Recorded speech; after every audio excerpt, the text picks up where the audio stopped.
잘 지내셨죠? 네. 오늘 네 번째 강의를 갖다 하게 되는데 네 번째 강의하기 전에 지난주에 강의했던 거를 간단하게 설명을 드리죠. 지난주에 강의 내용은 마음은 엉킨 실타래 같다 그랬어요. 그리고 이렇게 컴플렉스가 부모님들에 의해서 컴플렉스가 생긴다라는 말씀을 드렸고, 그리고 사례 중에 이렇게 주사가 심한 술 취한 남편에 대한 사례를 갖다가 말씀을 드리다가 시간이 다 돼가지고 강의를 마쳤는데, 오늘은 그것에 이어서 조금 더 그 부분에 대한 설명을 드리도록 하겠습니다. 여기 계신 분들은 남편한테 매 맞고 살질 않으셨죠? 근데 의외로 이렇게 매 맞고 사는 분들이 굉장히 많더라고요. 또 요즘은 또 매 맞고 사는 남편들도 이제 슬슬 늘어나기 시작하고 있습니다. 어쨌건 예전에 살던 분들은 이렇게 아빠들이 굉장히 성격들이 이렇게 강해가지고 정말 부인들이 쥐죽은 듯이 이렇게 사는 분들이 많았다는 거죠. 제가 오사카에 그 한인 성당이 있어요. 근데 그 한인 성당에 강의를 하러 갔다가 거기서 들은 얘기인데, 일본인 야쿠자한테 시집을 간 그 우리나라 그 자매님 얘기예요. 이 남편이 술만 먹고 들어오면 칼을 꺼낸다는 거예요. 칼을 꺼내가지고 자꾸 들이댄대요. 아까 얘기한 이제 술 취한 남편을 어떻게 다룰까 하는 그런 얘기를 하려다가 이 얘기가 나온 건데, 술만 먹고 들어오면 칼을 꺼내가지고 이렇게 일본 말로 죽이겠다고 그렇게 덤벼들어가지고 이 자매님이 그만 이렇게 병이 나버린 거예요. 근데 병이 났는데 자매님이 이제 속도 상하고 그래서 성당에 와서 이제 수녀님한테 상담을 청했대요. 근데 그 오사카 한인 성당에 지금 그분이 교통가로 가셨다는데, 한인 성당에 있는 수녀님이 정말 이렇게 대찬 대담한 분이세요. 그 수녀님이 자매님한테 그랬대요. 자매님도 한번 칼을 빼봐라. 그랬대요. 근데 자매가 이제 몇 번이고 망설였답니다. 내가 어떻게 그걸 해? 근데 어느 날 정말 견디다 못해가지고 남편이 술 먹고 칼을 뺐는데 자기도 같이 뺐대요. 그때 남편이 너도 그런 거 할 줄 아냐? 그다음부터 칼을 안 빼더래요. 우리나라에서도 비슷한 상담 사례들이 꽤 많았습니다. 제가 들은 얘기 중에서 가장 많이 듣는 얘기가, 밥상을 차려놨는데 남편이 술 먹고 들어와가지고 밥상을 매번 뒤집어 엎는다는 거예요. 이게 뭐냐 그러면서. 자매는 속상하죠. 먹지도 못하게 다 엎어버렸으니까. 근데 그렇게 술 먹고 들어와가지고 그렇게 개차반 같이 구는 남편을, 그 버릇을 고치는 방법은 딱 하나예요. 그 부인이 술 먹고 남편이 엎기 전에 자기가 먼저 엎어버리면 됩니다. 그렇게 하라 그랬어요. 그 자매가 몇 번을 못한다 그러더니 나중에 했대요. 했더니 그 다음부터 남편이 그러더래요. 이게 무슨 짓이야 그러더니 그 다음부터 절대로 상을 안 엎더라는 거예요. 뭔가 본때를 보여주면은요, 함부로 안 합니다. 함부로 안 해요. 근데 이 착한 아이 컴플렉스에 걸린 사람들은 그걸 못 하는 거예요. 그냥 내가 끝까지 잘해주면 상대가 변하겠지 그러는데 안 변합니다. 잘 안 변해. 그러니까 이렇게 부모와 자식 간의 관계에 생긴 컴플렉스가 결국 어른이 돼서도 결혼 생활에도 다시 연장이 되고, 고부간의 연장이 되고, 직장 생활에도 연장이 되고 그런다는 거죠. 자기 컴플렉스가 뭔지 알고 그 컴플렉스를 갖다가 해결해 가는 것이 굉장히 중요하다는 말씀을 드렸고요. 또 부모 자식 간의 관계에서 생긴 또 하나의 상담 사례를 알려드리고 싶은 게 있는데, 남자들 중에서 바람 피는 남자들 있죠. 그것도 한 여자가 아니고 여러 여자를 만나는 거예요. 그 여자들과 지속적인 관계를 맺냐면 그건 아니고, 이 여자한테 간이라도 빼줄 듯이 잘해주다가 오늘 차버려. 그리고 딴 여자한테 가서 또 그렇게 하고 또 차버리고 그래요. 왜 그럴까요? 근데 본처가 이혼하자 그랬더니 안 된대요. 왜 그럴까요? 남편이.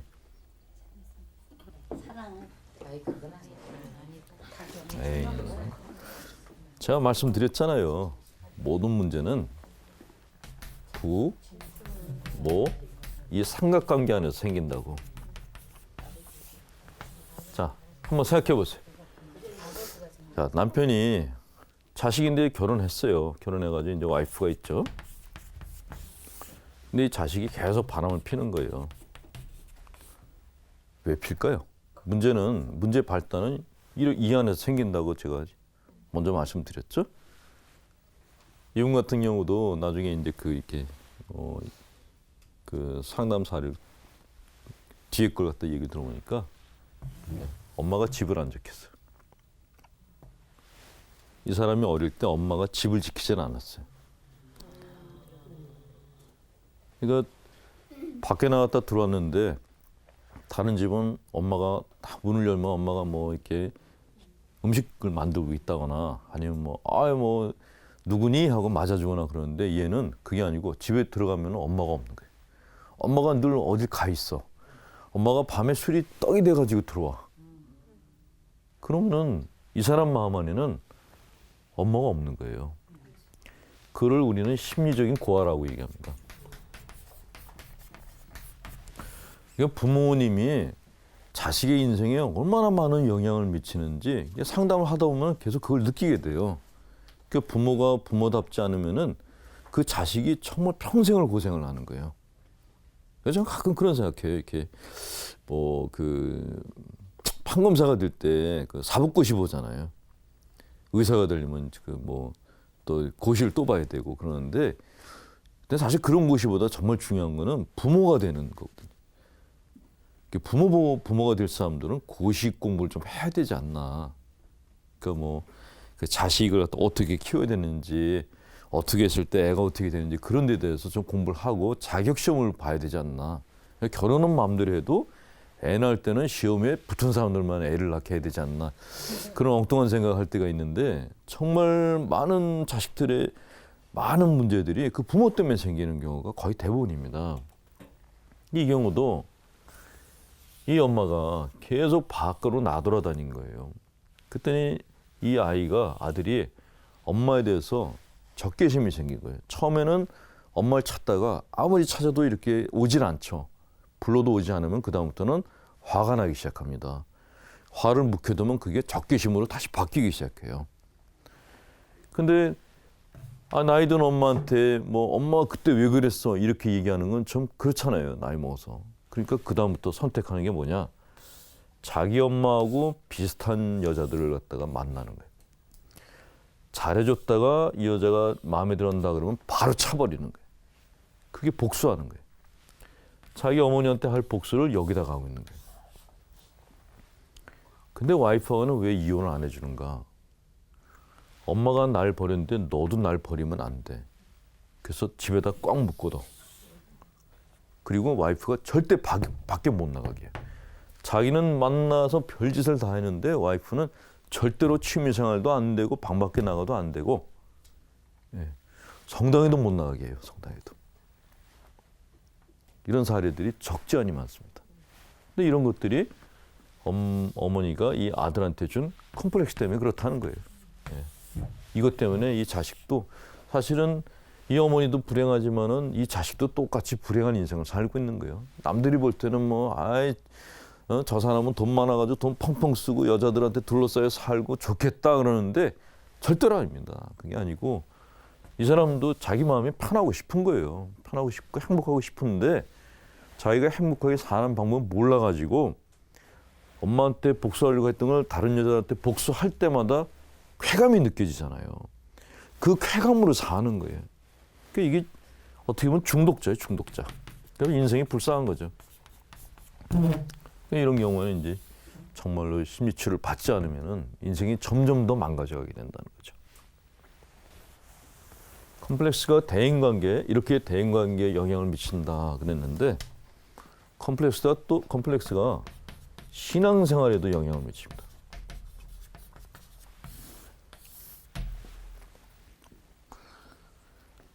부모와 나와의 관계가 하나님과의 나와의 관계가 무슨 상관이 있느냐 그런 말씀을 하실지 모르겠는데 안 그래요. 굉장히 밀접한 관계를 갖고 있어요. 자, 제가 처음에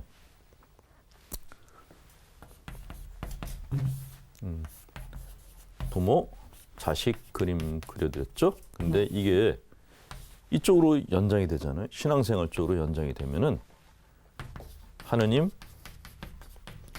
성모님, 그리고 나. 이 삼각관계가 이쪽으로 바뀝니다. 아, 나는 예수님한테 기도하는 게 너무너무 힘들어요. 나는 이렇게 기도할 때 되면 왜 이렇게 주눅이 드는지 모르겠어요. 잘 기도하라 그러면 말이 안 나와요. 그런 분들 있죠. 예수님 앞에 가면은 꼭 내가 죄 지은 사람 같아요. 그런 얘기하는 분들. 왜 그럴까요? 누구 때문에 그러죠? 예수님 때문에? 아, 성당에 가는데 예수님이 갑자기 십자가에 매달렸다가 탁 내려오시더니 이게 너 맨날 죄 짓고 사는 게 여기 왜 왔어? 그런 경험 해보신 분? 없죠? 지금까지 신앙생활 하시면서 예수님한테 야단 맞은 그런 경험 해보신 분 없을 거예요. 근데도 우리는 예수님 무섭다 그래요. 어떤 분들은. 왜 무서울까요? 하느님과 자기 아버지하고 똑같다고 생각해서 그런 거예요. 되게 하느님, 뭐 아버지, 예수님 어려워 이런 분들은 무서운 아버지 밑에서 자란 사람들이에요. 그 남자라 그러면 남자는 무서워라는 그런 기본적인 생각을 갖고 있었거든요. 그 상태에서 신앙생활 안에 들어오니까 하느님도 무서워 보이는 거예요. 그러니까 이런 분들은 그 하느님 상을 그려보라 그러면 아주 근엄하고 하나도 웃지 않는 그런 영감님 얼굴을 딱 그려놓는 거예요. 그리고 그게 내가 믿는 하느님이라고 거기다 대놓고 계속 절을 하는 거예요. 그 신앙생활이 편할 리가 없죠. 성당에 가는 게 야단 맞으러 가는 것 같단 말이죠. 예. 또 성모님한테 기도하는 게 싫다고 하는 분들도 있어요. 난 성모님께 기도가 정말 안 된다고. 그런 분들은 그러면 왜 그런 거죠? 답이 간단하죠. 잔소리만은 엄마 밑에서 자란 분들. 엄마한테서 칭찬 못 듣고 엄마가 오빠만 위해주고 그런 집에서 자란 딸들. 특히 딸들 중에 많은데 그런 딸들은 성모님한테 기도가 안 됩니다. 묵주기도 하다가 묵주기를 시작했는데 분심이 막 올라와요. 묵주기도 하는데 묵주기도는 사실 사람 마음을 굉장히 편안하게 해주는 기도거든요. 근데 묵주알만 잡으면 온갖 잡생각이 막 떠오르는 분들은 이게 마귀가 이런 거 아닌가 그러는데 천만의 말씀이에요. 그게 아니고 어렸을 때 엄마에 대한 기억이 너무너무 안 좋은 기억이 많아요. 그러니까 성모님도 그럴 것이다라고 자기 안에 있는 내 자아가 아이 니네 엄마랑 성모님이랑 뭐가 다르겠어라고 얘가 얘기를 하는 거예요. 묵잘만 잡으면 그때부터 막 골이 막 아프기 시작하고 뭐 분심이 들고 하다 보면 금방 잠들어 버리고 그러는 게 이런 것 때문에 그렇다. 자기 어머니와 성모님을 동일시한다 그래요. 동일시. 이게 부모 이 자식 간의 이 관계가 신앙생활에 얼마나 지대한 영향을 미치는지 모릅니다. 근데 우리는 이거를 딱 잘라가지고 이건 기도를 안 해서 그래. 기도 양이 부족해서 그래. 뭐 네가 믿음이 부족해서 그래. 그렇게 얘기를 하는데 그거 아니라는 거예요. 그거 아니라는 거예요. 내가 뭔가 불편한 어떤 것이 생겼을 때는 반드시 그 원인이 그 뒤에 있습니다. 그걸 찾아내셔야 된다는 거죠. 이 그림을 갖다 조금 더 이제 종합해서 그려드리면은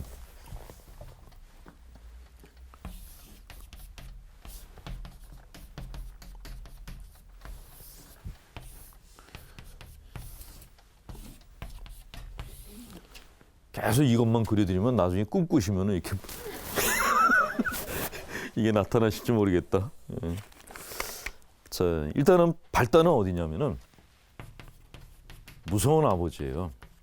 아니 내가 하나님 아버지는 심판관이고 뭐 종말에 가가지고 우리 죄를 갖다 털끝만한 죄도 용서 안 하시고 우리는 죽을 때까지 보석을 해도 보석의 양이 모자르고 이런 생각을 갖고 신앙생활 하시는 분들이 계시다면은 그거는 내 믿음에 관한 문제가 아니라 사실은 내 어린 시절 아버지와의 관계를 봐야 된다는 거죠. 아버지가 딸들을 쥐잡듯이 잡는 분들이 있죠. 저녁 8시가 통금 시간이야. 들어가야 돼.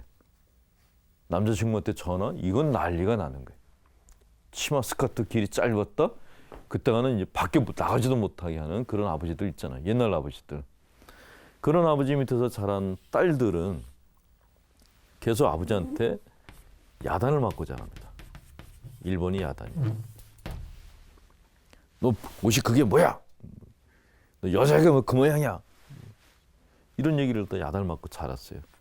근데 어렸을 때 계속 이런 얘기를 들으면요, 이게 어느 순간인가 내 거가 돼버려. 그를 내재화라고 합니다. 이게 내 안에서 내 거가 돼버려. 그 다음부터는 아버지가 아무 얘기 안 했는데 내가 나한테 너 그게 그 모양새가 그게 뭐야? 라고 내가 나를 야단치는 거예요. 이게 두 번째 단계예요. 첫 번째는 하나님인 아버지가 나한테인데 두 번째는 내가 나한테 합니다. 두 번째. 근데 신앙생활을 갖다 시작하잖아요. 그러면 두 번째 게 하나님이 나한테 하는 것처럼 생각이 들어요. 그래서 성당에 갔는데 왠지 내가 죄 지은 듯한 느낌이 드는 게 바로 1, 2, 3 이쪽으로 옮겨가서 그렇다는 거죠. 그 하나님이 날 야단치는 것 같은 생각이 들면은 기도할 때에도 왠지 주눅이 들어요. 그 기도하면서 내가 지은 죄가 뭐가 있지? 찾기 시작한단 말이죠. 그 죄, 내가 갖고 있는 죄를 찾기 시작하면 그 다음에 오는 게 뭐냐? 네 번째로 오는 게 불안이 오기 시작해요. 불안, 죄책감. 하나님께서 다른 사람은 다 데려가도 절대로 나만은 구원해주지 않을 거야. 그게 이제 구원 불안증이라고 하거든요. 그게 생기는 거예요. 자, 여러분들도 그런 게 가지고 계신지 한번 좀 묻고 싶은데. 하느님이 사랑이시라는 거 믿으세요?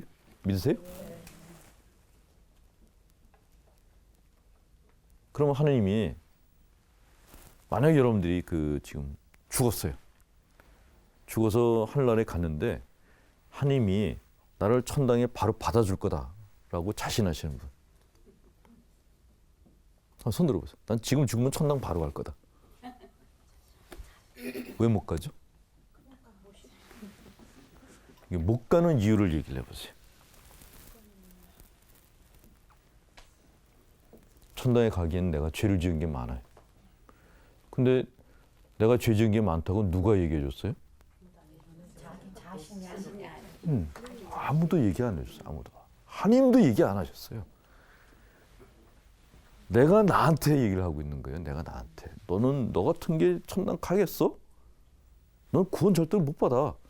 구원 불안증, 죄책감 이런 것들은 사실은 하나님이 나한테 주신 게 아닙니다. 내가 나한테 주는 거예요. 근데 어디에서 이게 왔는가? 아버지한테서 왔다. 엄마한테서 왔다는 거예요.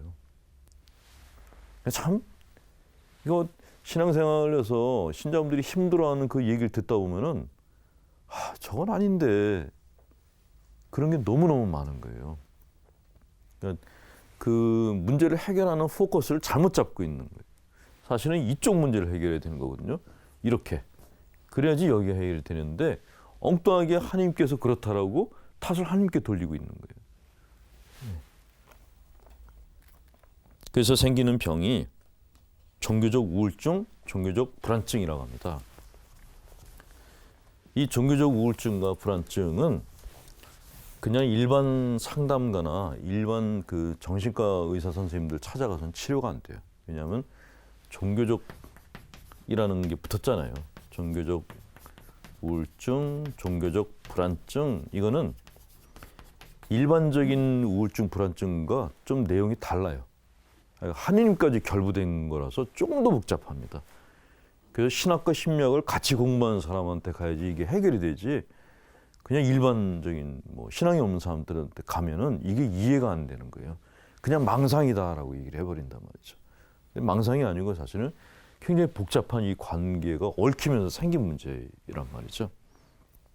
이런 문제를 갖다 해결할 수 있는 방법 중에 가장 좋은 건 뭐냐? 좋은 신부하고 좋은 수녀를 만나면 돼.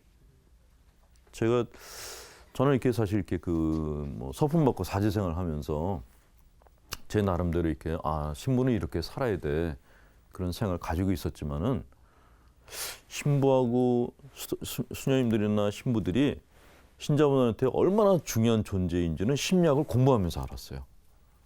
그 이전에는 그냥 뭐 이렇게 신자분한테 잘해드리면 돼. 그 정도만 이렇게 생각했지. 그 신부나 수녀님들이 갖고 있는 그런 심리적인 위치가 얼마나 중요한지 잘 몰랐어요. 왜 중요한가 하면요. 사람 마음 안에는 누구나 다 그 아버지나 어머니의 자리가 있습니다. 내가 내 아버지의 관계가 너무 좋았어요. 그러면 그 사람은 그 아버지 자리가 채워져 있는 거예요. 나는 우리 어머니 생각하면 마음이 늘 푸근해. 그러면 그 사람은 그 어머니 자리가 채워져 있어요.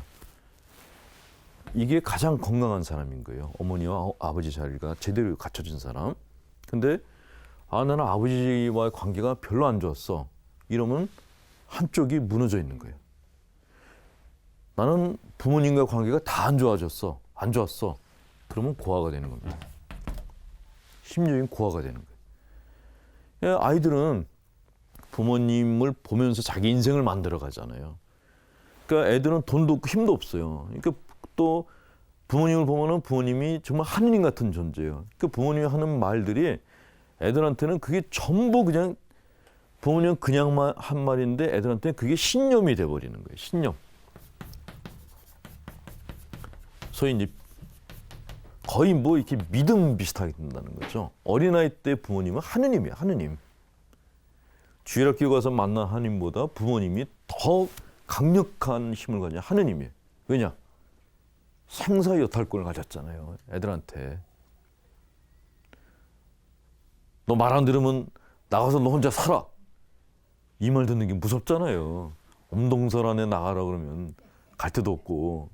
그 조그만 놈이 어디 가겠어요. 그러니까 부모님이 하는 말은 잘 들어야 돼요.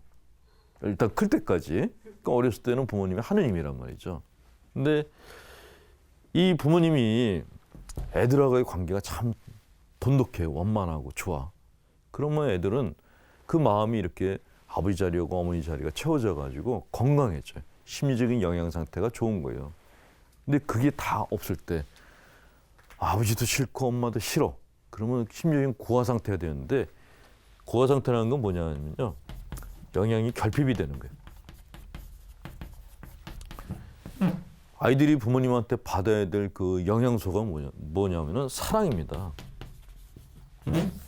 관심을 받아야 돼요. 사랑을 받고. 그게 애들에게는 심리적인 영양소예요. 근데 부모님이 그걸 안 줬어요. 애들이 심리적으로 기아 상태에 빠져버리는 거예요. 그러니까 부모와의 아버지나 어머니의 관계가 안 좋았다고 하는 분들 보면은 겉으로는 성공했는데 심리적으로는 굉장히 공허하고 허탈하고 자기가 앞으로 어떻게 살아야 될지 모르겠다는 불안감에 시달리는 분들이 굉장히 많습니다. 그만큼 아버지 어머니 자리가 엄청나게 중요하다는 거죠. 그런데 내가 어렸을 때 내 아버지 어머니의 관계가 안 좋은 채로 내가 성장했어요. 그 부모님이 돌아가셨어. 그럼 어떻게 해요? 그럼 어떻게 해요? 난 지금 고아야. 어른이 돼도 심리적인 고아 상태예요. 어른이 돼도. 자, 그럼 어른이 돼가지고는 어떤 방법을 쓸 수가 있는가 하면은 그 다음에 선택하는 게 종교입니다.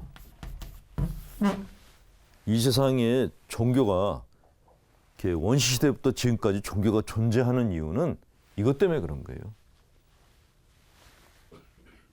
내 마음 안에 아버지를 두고 싶은 거예요. 내 마음 안에 어머니를 두고 싶고. 종교를 가지면은 천주교 같은 경우는 아버지 자리하고 어머니 자리를 채워줄 수 있는 역할을 하는 사람이 딱 있어요. 그게 신부예요. 그래서 신부를 갖다가 귀신 신자에 애비 붙잘 쓰잖아요. 귀신 애비라고. 예. 그러니까 영혼의 아버지라는 거죠. 이거는 그 사람 마음 안에 아버지라는 거예요. 그러니까 나이가 아무리 젊더라도 아버지 역할을 해야 되는 게 신부들이라는 거죠. 근데 그냥 아버지 역할이 아니라 나하고 관계가 안 좋았던 아버지와는 정반대되는 아버지. 아버지가 만약에 나한테 맨날 야단치고 날 갖다 인정해주지 않았다 그러면 신부들은 따뜻하게 인정해주고 사랑해주고 그런 신부를 만나야 된다는 거예요. 이거는 뭐 수녀님들도 마찬가지죠. 수녀님들은 거의 다 어머니 자리를 차지합니다. 그 사람의 어머니. 그러니까 막 그 나이든 사람들이 나이든 그 교우분들이 특히 남자 교우분들 아주 어린 수녀님 앞에 가가지고 막 응석 부리는 분들 있잖아요. 그 다른 자매님들이 막 뭐라 그랬어요. 아, 영감 되게 주책 없이 저렇게 그냥 젊은 수녀한테 가서 저런다고. 근데 그게 그러고 싶어 그러는 게 아니라 심리적으로 내가 어머니의 관계가 안 좋았던 분들은 수녀님들을 보면은 그 어머니를 느끼는 거예요. 수도복을 보면은 우리 엄마야라는 생각이 드니까 그 앞에 가가지고 내가 못했던 응석도 부려보고 때도 써보고 말도 안 되는 어거지도 부려보고 그러고 싶은 거예요. 그걸 옆에서 야단치시면 안 돼요. 그냥 두시면 돼요. 어차피 그 수녀님은 임기가 2년밖에 안 되거든. 길어야 3년이고. 그러니까 2, 3년 동안 수녀님들은 어머니 역할을 해주고 떠나는 거예요. 근데 다른 스님이 또 와서 또 다른 어머니의 모습을 또 보여주고 그러면서 어머니 자리를 채워주고 합니다. 신부들도. 주임 신부도 5년 임기입니다. 5년 동안 아버지 역할을 해주고 떠나면 또 다른 아버지가 와서 또 아버지 역할을 해주고 그래서 사람들 마음 안에 아버지 자리를 갖다가 채워주는 거예요. 이런 의미에서 신부나 수녀들의 역할이 굉장히 중요하다는 거예요. 근데 만약에 이게 그 신자분들과 관계가 좋고 신자한테 잘해주는 그런 신부나 수녀님들 갖다가 신자분들이 만나셨으면 그거는 정말 인연입니다. 인연. 좋은 인연이에요. 근데 이게 악연이 될 수도 있다는 거예요. 악연. 새로 본당 신부가 왔는데 우리 아버지하고 똑같아. 이거는 악연이 시작되는 거예요. 새로 수녀님이 왔는데 우리 엄마보다 더해. 이러면 이제 바로 자기는 어린 시절로 돌아갑니다. 바로. 그 괴로움을 다시 겪어내야 되는 거예요. 그러니까 본당에서 신자분들하고 본당 신부나 보좌 신부나 수님들하고 막 갈등이 많은 그런 본당 가서 얘기를 들어보면은 다 이 문제, 이 문제. 그 수녀님이 이랬어요, 뭐 그 신부님이 저랬어요 그러는데 그 껍질을 다 벗겨놓고 나면은 결국 부모 자식이 삼각관계가 다시 또 벌어지고 있는 거예요. 다시. 참 복잡하죠. 복잡해. 그럴 때는 한꺼번에 다 모아놓고 그룹 상담을 해야 돼요. 각자 사연들이 다 있거든요. 그걸 다 들어주고 풀어주고 그래야지 되는데 이게 그럴 시간이 없이 그냥 묻어버리고 덮어버리고 그냥 지나가서 속병들을 앓는 거죠. 그래서 이렇게 그 심리 치료에서 여러분 종교적인 그 종교생활을 하다가 심리적인 문제가 생긴 분들의 심리 치료를 하는데 신부나 수도자들의 역할이 굉장히 중요하다라는 거예요. 그러니까 만약에 여러분들이 이렇게 본당에 미사를 하러 갔는데 본당 신부님이 꼭 어릴 때 아버지처럼 날 갖다 맨날 야단친다. 그럼 딴 성당 가시는 게 좋아요. 거기 앉아가지고 계속 야단 맞게 되면 병이 점점 커집니다. 줄어들지 않아요. 가끔 이렇게 그런 문제 가지고 오시는 분들한테는 제가 솔직히 얘기해요. 계속 그렇게 야단 맞고 계시면은 나중에 병나니까 교무금 헌금은 본당에 내는데 미사는 딴 데 가서 보시라고 그 신부님 떠난 다음에 가시라고 이렇게 충고를 해드립니다.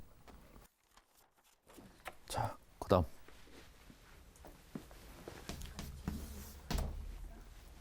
네? 자, 그다음은요. 예. 사람의 마음은 문제하다. 사람 마음은 아이 같다고 얘기했죠. 내자. 근데 이 내자가 문제하다라는 거예요. 집에 문제 하나 생기면 참 골치 아프죠. 근데 사실 내 안에 있는 아이가 나한테 골칫덩이에요. 골칫덩이. 왜 그런가? 우리가 보통 정상, 비정상 이런 말을 합니다. 근데 정상과 비정상의 그 기준이 뭐예요? 누굴 보고 정상이라고 그러고 누굴 보고 비정상이라고 그러죠? 갑자기 물어보니까 애매모호하죠? 예. 보통은 우리끼리 얘기가 잘 되면 우리는 정상이야 그래요. 근데 우리하고 뭐가 안 맞아. 어떤 사람이 우리끼리 다 모여가지고 커피를 한 잔씩 다 손으로 마셨어요. 근데 어떤 사람이 발로 마셔. 그러면 저 사람 저 정신 나간 거 아니야? 그렇게 얘기를 합니다. 그러니까 우리는 쉽게 정상과 비정상 아주 쉽게 구분을 지어요. 우리랑 안 맞는 사람은 다 비정상이라고 보고 있는 거예요. 그러면 사람들이 그렇게 다 정상적인 사람인가? 천만의 말씀이라는 거죠. 모든 사람들이 다 약간 비정상입니다. 약간. 내 마음에 내재하는 문제예요. 그 프로이드가 그런 얘기를 했어요. 심리학자인 지그문드 프로이드가 모든 사람들은 약간씩의 정신적인 문제를 가지고 있다. 그래서 a little hysteric. 신경질 전혀 안 부리는 분 없죠? 빠라락! 이렇게. 자매님은 후덕하게 생기셨는데 신경질 한 번도 안 부리셨어요? 가끔 내시죠? 예. 사람들은 누구나 다 히스테리칼한 면이 다 있어요. 뭐 짜증내고 신경질 내고 그냥 아무 이유 없이 그것도. 예. 그런 면이 있다는 거죠. 두 번째.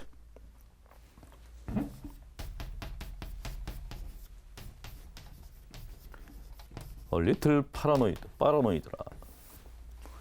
파라노이다는 편집증이라 합니다. 편집증.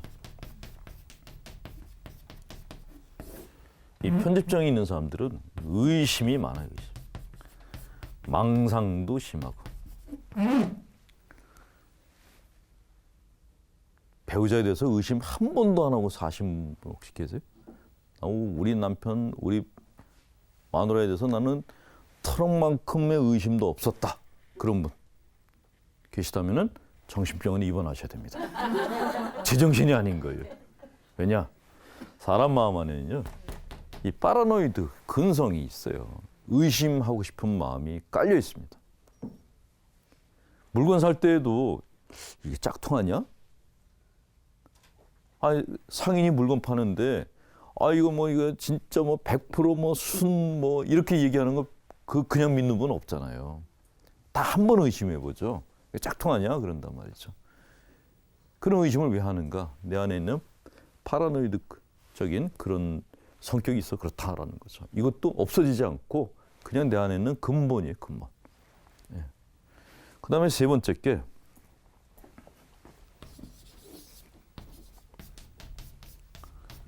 a little obsessive라고 합니다.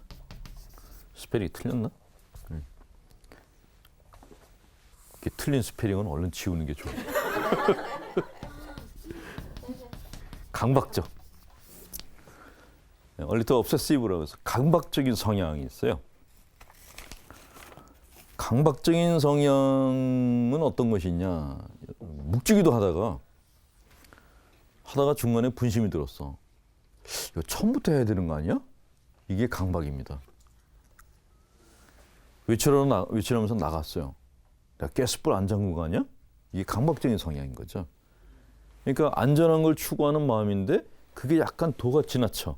그러면 이제 강박적인 성향이 되는 건데 이런 히스테릭하고 편집적이고 강박적인 이런 요소들은 이게 지나치면은 이제 정신병이에요.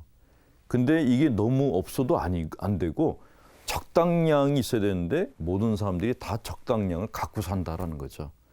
그러니까 내 마음은 순수하고 의심도 없고 이렇게 거짓말이에요. 그런 사람은 아무도 없어. 예.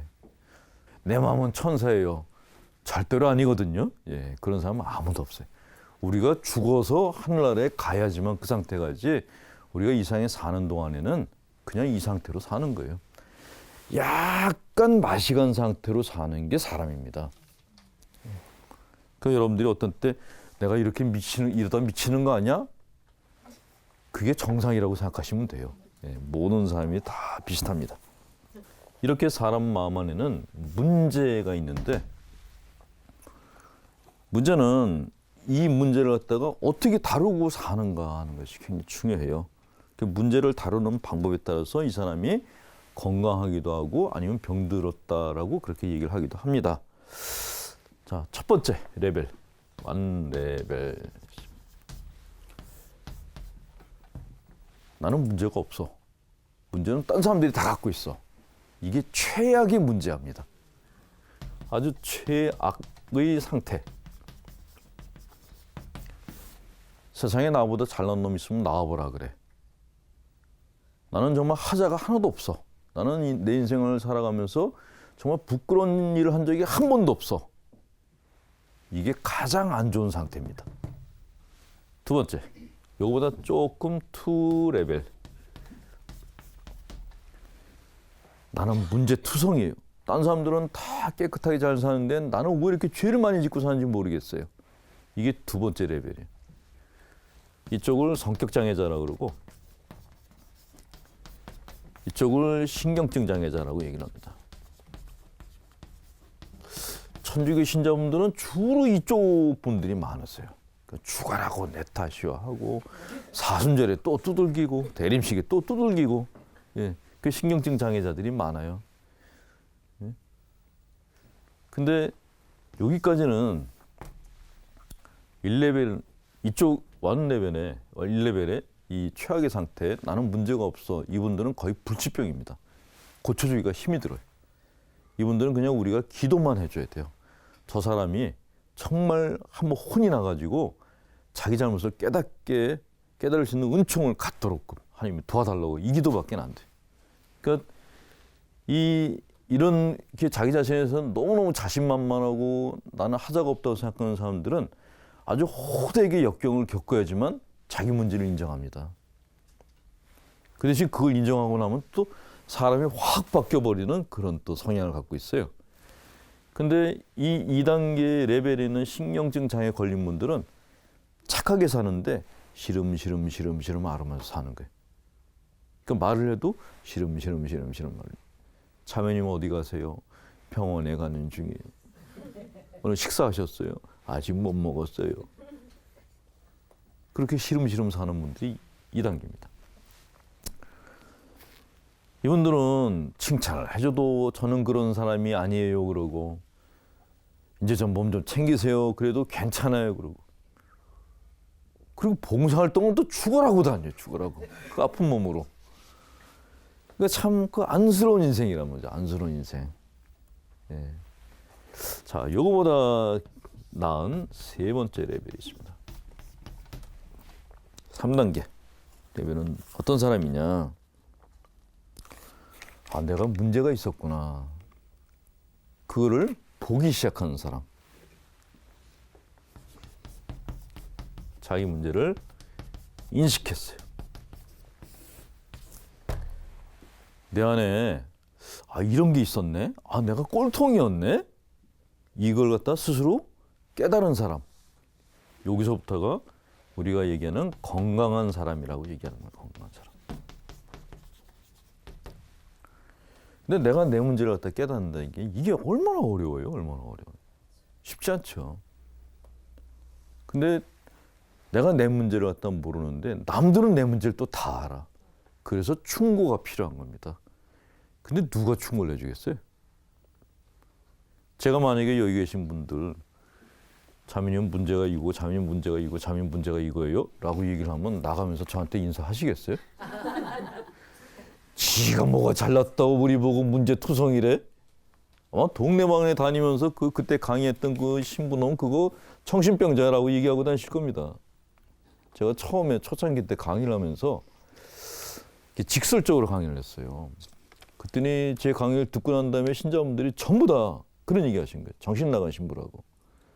제가 생각해 보니까 이게 좀 친밀감이 형성된 다음에 그 다음에 본인들이 제 문제가 뭡니까? 그럴 때 애둘러서 얘기를 해줘야 되는데 그냥 보는 대로 다 얘기해 주고 보는 대로 다. 그러니까 너 잘났다는 소리 들었던 거죠. 그걸 나중에 알았어요. 어쨌건 내가 내 문제를 갖다가 이게 내 문제였구나라는 걸 인식하는 그 순간이 내가 건강해지기 시작하는 단계라는 것만 아시면 됩니다. 이 전 단계에 계신 분들은 다른 사람 신경을 쓰느라고 자기 자신을 돌보지 못해요. 제일 문제가, 이분들도 문제가 큰데 이분들도 적지 않이 큰 문제를 갖고 사는 분들이에요. 근데 여기 2단계에 들어오면은 그때는 내가 다른 사람을 돌보는 것도 중요하지만 나를 돌보는 것도 중요하구나라는 균형의 감각을 갖기 시작합니다. 이렇게 중에 건강하다라고 보죠. 되게 자기 문제를 갖다가 그래서 보기 위해서 우리가 선택하는 방법이 그룹 상담을 선택을 합니다. 그룹 상담. 저도 그룹 상담을 한 4번을 받았어요. 근데 그룹 상담에 들어갈 때는 아는 사람들하고 안 만나요. 모르는 사람들이 있는데 들어가가지고 모르는 사람들로부터 아주 적나라한 얘기를 듣는 거예요. 적나라한 얘기. 근데 그런 데 들어가서는 제가 뭐 어느 성당 신부입니다. 저는 뭐 수녀입니다. 뭐 저는 어느 절의 스님입니다. 이렇게 처음엔 소개를 해요. 근데 그 다음에 전부 별명으로만 불러. 뭐 신부, 수녀 대접 안 해줘요. 있는 대로 까, 있는 대로 까. 근데 그때는 참 속이 상했는데 나중에 생각해보니까 결국 다른 사람들이 나한테 안 해준 얘기를 그 사람들이 해준 거예요. 본대로.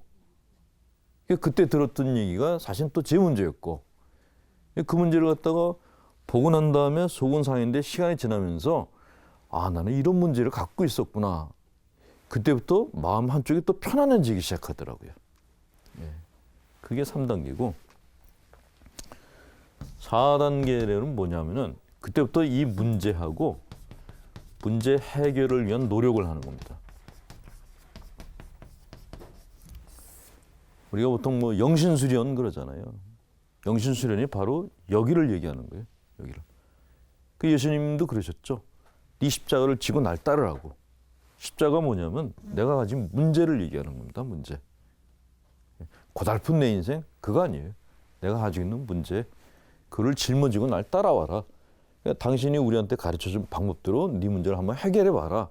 그런 권유를 하신 거죠. 마지막 단계가 뭐냐면은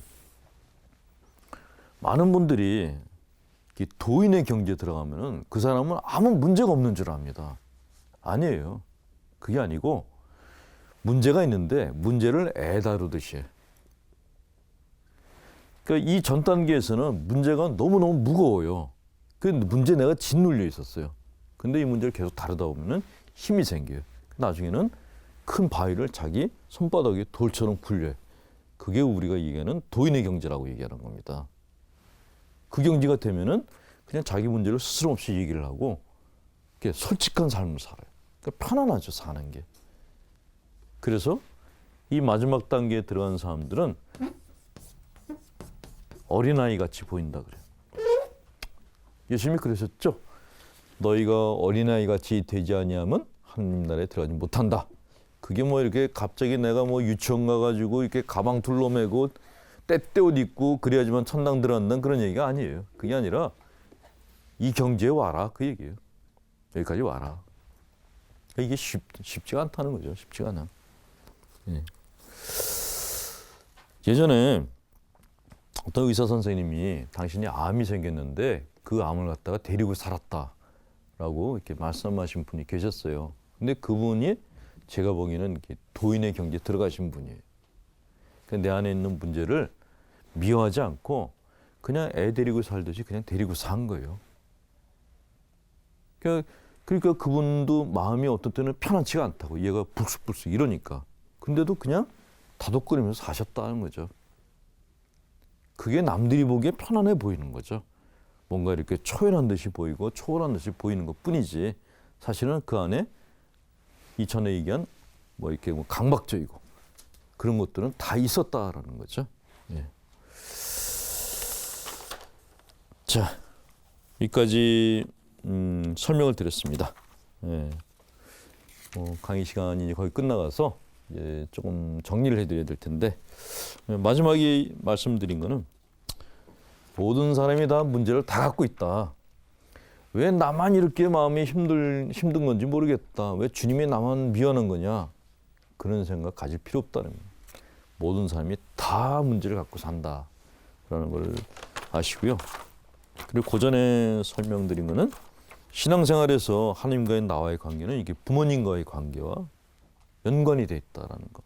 그 부모님이 자식들에게 컴플렉스를 만들어주는 그런 원인이 되시기도 한다라는 것. 대인관계에도 많은 영향을 미친다는 그런 말씀을 드렸습니다. 그리고 그 컴플렉스라는 것은 그 엉킨 실타래 같다.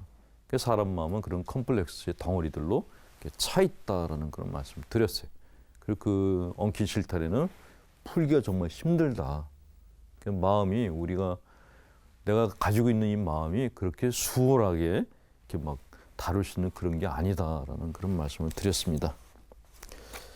예, 긴 강의 시간 들으시면서 그래도 이렇게 다 경청해 주시고, 예, 그래서 너무 감사한 마음입니다. 강사는 원래 이렇게 잘 들어주는 분이 있을 때 강의를 잘하게 되거든요. 강의하는 건 꼭 이렇게 음식을 드리는 거하고 똑같아요. 내가 음식을 잘 장만했는데 만들었어요. 근데 그걸 드시는 분들이 이게 밥이 이게 뭐야 이러면 정말 속상하거든요. 근데 제가 강의한 걸 여러분들이 너무나 맛있게 들어주시면은 강의하는 사람이 신이 납니다. 너무너무 잘 들으셔서 감사한 마음을 갖고 감사한 인사드립니다. 네, 수고하셨습니다.